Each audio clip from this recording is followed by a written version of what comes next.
صدیوں پرانی بات ہے، بغداد کے ایک مشہور تاجر یونس بن حکیم کے پاس مال و دولت کی کمی نہ تھی۔ بازار میں اس کی دکان سب سے بڑی تھی، گودام بھرے ہوئے تھے، لیکن وہ اکثر سوچتا میرے پاس سب کچھ ہے پھر بھی دل خالی کیوں ہے؟ کھانے پینے کی چیزیں بہت ہیں لیکن گھر میں کبھی سکون نہیں رہتا، آخر برکت کہاں ہے؟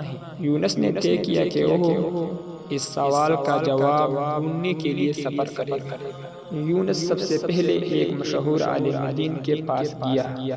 اس نے عرض کیا، حضرت میرے پاس مال تو ہے لیکن برکت نہیں، مجھے بتائے برکت کہاں ملتی ہے؟ عالم نے مسکرا کر کہا، بیٹا برکت مال کی کثرت میں نہیں بلکہ نیت کی صفائی اور حلال کمائی میں ہے۔ جو کمائی حرام سے آتی ہے وہ کبھی دل کو سکون نہیں دیتی۔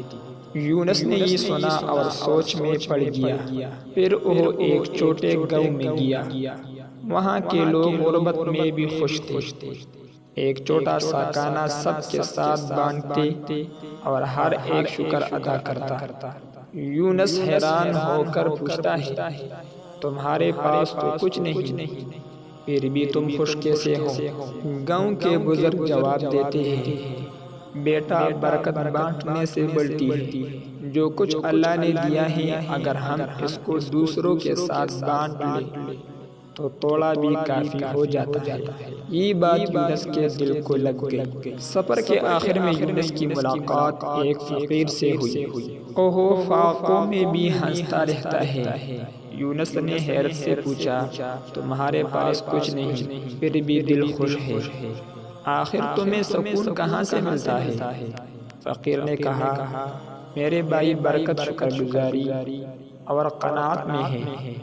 اگر انسان ہر حال میں اللہ کا شکر ادا کرے تو دل کا سکون کبھی نہیں جاتا۔ یونس نے اس سفر میں یہ سبق سیکھا، برکت دولت کی مقدار میں نہیں ہوتی، برکت حلال روزی، نیک نیت، شکر گزاری اور دوسروں کے ساتھ بانٹنے میں ہے۔ برکت اس گھر پر اترتی ہے جہاں قرآن پڑھا جائے اور ذکر الہی ہو۔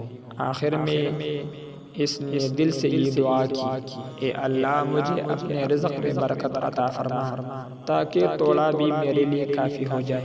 ناظرین یاد رکھیں کہ برکت دولت کی زیادتی میں نہیں بلکہ اللہ کی رضا اور شکر گزاری میں ہے۔